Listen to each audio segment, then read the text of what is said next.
This video is sponsored by Miniswap. Alright you lot, welcome back. This is a day late. I know, but we got there in the end. There was a leak that happened that suggested that there might be something interesting going on with Games Workshop's terrain.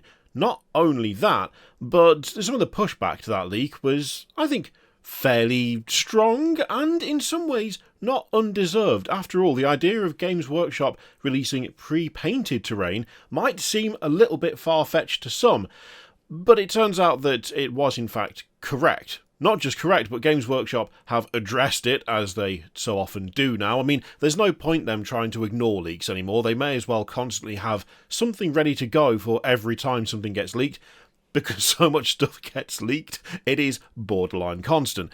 But they showed something off, and there's two things interesting about the video they put out. Firstly, the fact that the pre-painted terrain seems to be entirely legit, and also they seem to have just taken it upon themselves to show the fact that there's new Ork Bikers as well. So that's nice. So they put out this article, which, I mean, it's literally just a link to a video. That's the whole thing. Here's our wheelie good leak response video. Pretty funny. And this is the video, which we're going to play. I'm not going to use the sound for it because I don't want to get smacked by a copyright claim again. I always get hit with stuff when I do anything that Games Workshop have touched. I think it's because they use a particular library of stock music that don't like people using it who haven't paid for it, probably. But yeah, it's fine. The captions are on. Be able to tell what's happening. This feels like it might be somewhat pre-prepared as well, but that could be totally wrong. So, as we see, we've got a nice little faux game set up here. Now, there's something interesting here, okay? It's not just the fact that there is pre-painted terrain. In fact, we'll go through. We'll go through. You know, oh, well done, I can't believe how well you've painted this. It looks amazing. You've even done the glowy bits, etc., etc. Setting it all up so that we know that the revelation is more important. You didn't have to paint it. It came painted. Now, this is super interesting.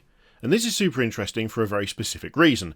Because this particular texture for this pre-painted terrain looks extremely familiar to me. Like, extremely familiar. Now, I don't know if Games Workshop are using the same technology that Archon Studio uses, but based off this, I kind of feel like they might be. Anyway, we'll get back to that in a minute. Let's just keep going because there is a certain interesting Ork Warbiker there.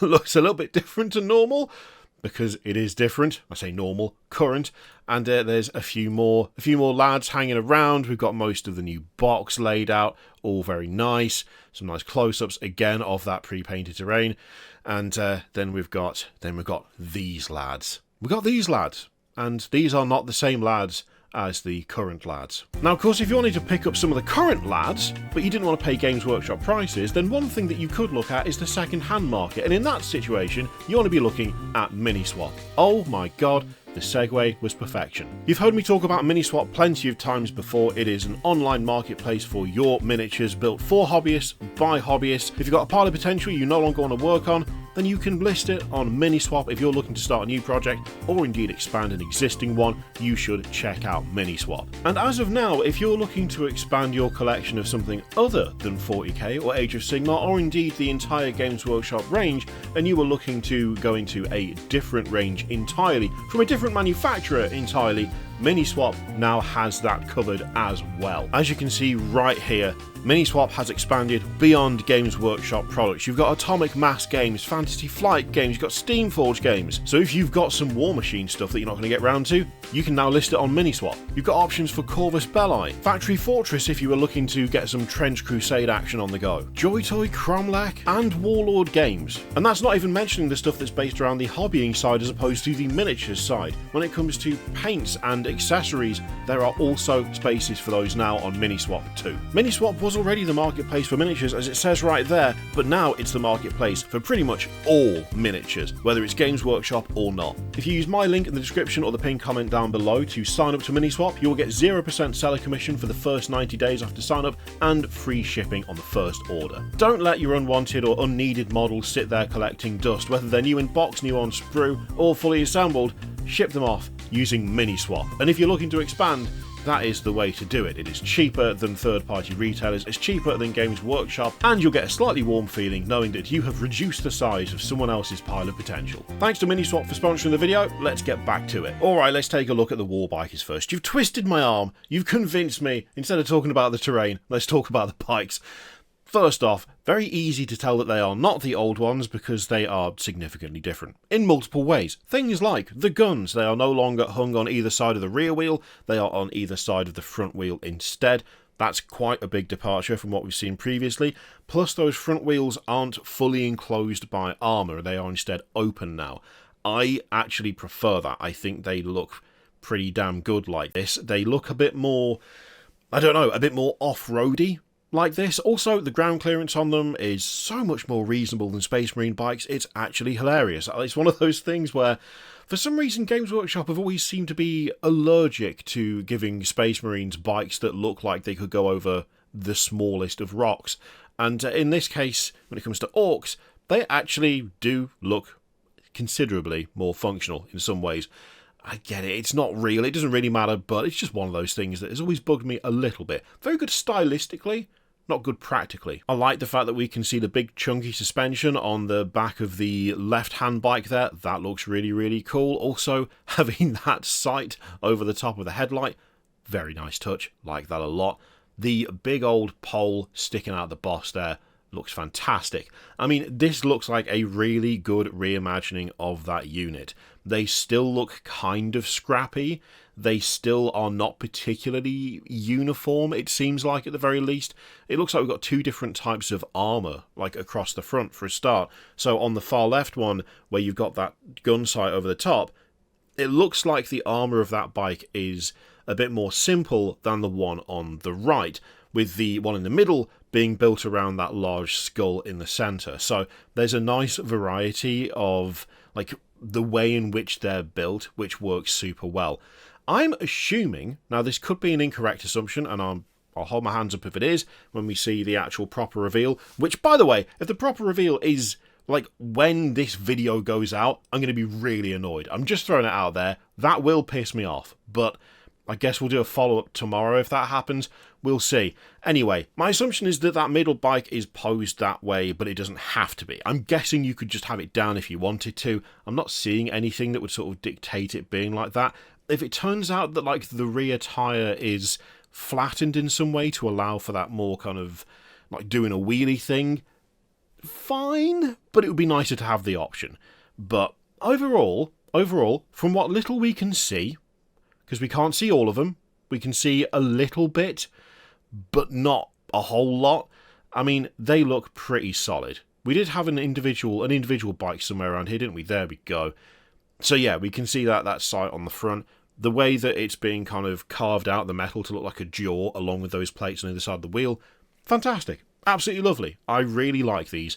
They look great. Now, the terrain itself, the thing I find interesting about this is there is a texture to this. Now, the only thing that makes me think I could be wrong about the way they're painting these is that they will frequently, 3D print the stuff they use for display. So like the preview models and all that stuff, those are 3D printed, whereas, we get plastic, obviously.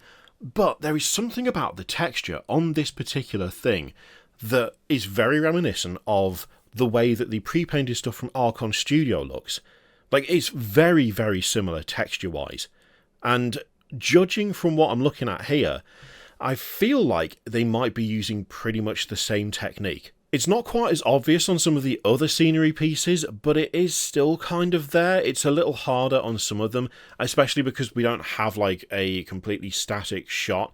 And there's a bit of, like, misty, sort of blurry stuff going on in a couple of these as well. But again, on this particular piece, there is that same almost grainy texture. Now, you might be thinking to yourself, well, is that maybe a compression thing from the video? I don't think it is, because the bikers didn't have that, whereas this does. It has that slightly grainy, almost like fuzzy texture to it. And this, by the way, isn't a criticism. It doesn't matter at all. The only thing that is making me wonder whether or not I might be jumping the gun on guessing how they're doing it is the fact that we can clearly see some lines on this especially. So can you see there's like the sort of triangular pattern on the two main struts in the middle? I wonder if that is because it's been 3D printed. But I digress. The texture on this immediately, to me, looked like this. Now, I've had to zoom in a little bit, which is kind of exacerbating it. But something that I noticed when I got my pre-painted terrain from Archon Studio is that the quality is really, really good. The detail is fantastic. You've got these glowy effects, you've got all of that stuff, you've got a nice variation of colour, there is proper depth, there's proper shading. All fine. But the way that it's painted on isn't like someone sitting there with a brush painstakingly going over every detail. They use a completely different technology called Prismacast, which I'll put a link to the YouTube video explaining it in the comments down below. But the long and short of it is, the overall effect that you see on this terrain, which I do have, I was immediately reminded of it when I saw this. Like, it's really, really similar. Now, I will say when it comes to the lighting effect on this, the gradients look a bit better. At least they look a bit less stylized than on the Archon Studio stuff. But there is a texture to that scenery that just looks exactly like this. And I'm super curious to know how it is that they're actually doing this. Now, whether that's something they ever let us know, I don't know. They might never want to tell us how they're doing the pre-painted terrain. One thing I'm absolutely certain of is that they're not having someone sit there and paint it. I don't think they're doing that. I think there is a 0% chance of that because it's simply not cost efficient. Like, it's not effective at all. It's great for small scale. It might work for some stuff, but I don't think Games Workshop is paying a warehouse full of people to sit there and, you know, spray scenery. I think they will have something similar to what Archon Studio uses, and the fact that there is this texture on it really reinforces that to me, but I would love to know if that's actually the route they're taking. Either way, I think having pre-painted terrain is not a bad idea. There are, frankly, a good number of people who just don't like painting scenery. It can be an absolute slog. Yes, it is easy. Yes, you don't have to put that much effort in, and the fact is that if you give it a couple of colours 99% of the time, it looks absolutely fine and no one's going to care. But it's just another thing, another obstacle before you get to play for a lot of people. So I can see this taking off, especially since, as I've already mentioned a couple of times now, Archon Studio provide that for Dungeons and Lasers, and it's provided a very popular option for them. It costs like 20 quid to 30 quid more than just buying the bare plastic set, but you don't then spend a bunch of time airbrushing or dry brushing. Like, I like painting scenery.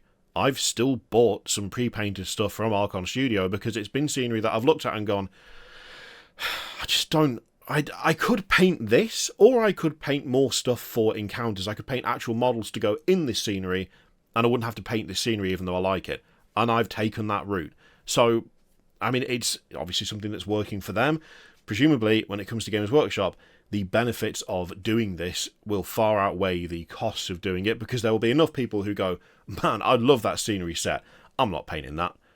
But if you give them the option to spend that little bit extra so that they don't have to paint it, I think a surprising number of people will take that. But there we go, pre-painted terrain is going to be a thing for Warhammer 40k, and I'm assuming probably for other systems going forward when they have their next big releases for Age of Sigmar, and I'd imagine they'll do it for everything else. It would make sense to, wouldn't it? Although I guess they might see how it works out here first and then go from there. And we've got new Warbikers for the Orks, which they just dumped in a video addressing a leak. Crazy manoeuvre, but I'm here for it because they look great. Let me know what you thought of all that lot in the comments down below. In the meantime, feel free to click all the things, especially check out Miniswap. Again, link in the description and the pinned comment. Thank you to them for sponsoring the video. Thank you to you for watching it, and I'll see you for the next one.